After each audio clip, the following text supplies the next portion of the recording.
Hello friends, my name is Emma. Welcome back another great Roku tutorial. So, today in this video, we are going to tell you 2 methods by which you can cancel your Hulu subscription on the Roku. Only in some easy steps, all steps you can see on your screen. So let's get started. Method 1. Cancel Hulu TV on Roku directly. Select the home button from Roku remote. Now you need to locate the app which you want to cancel. Like Hulu. Now push the start button. After pushing the button, the options menu for this app will open. From this menu, you need to select Manage Subscription Service. Select Cancel Subscription. Now a window will pop up, letting you know the date your plan will renew.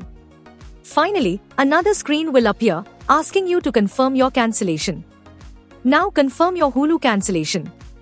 And you are done. Method 2. Cancel Hulu on the Roku website. Go to your Roku account page and sign in your account. Now you need to select Manage your subscriptions. Now, the subscriptions page will list all of your existing and expired cancelled channels. Now find the channel you want to cancel like Hulu. And select the Cancel Subscription button next to them. And you are done. Please note, if you don't see Hulu in your subscriptions list, you are not subscribed through your Roku account. By using these 2 methods, you can easily cancel your Hulu subscription. Hope you liked this video. If yes, please hit a like button and don't forget to subscribe our YouTube channel. Thanks for watching this video.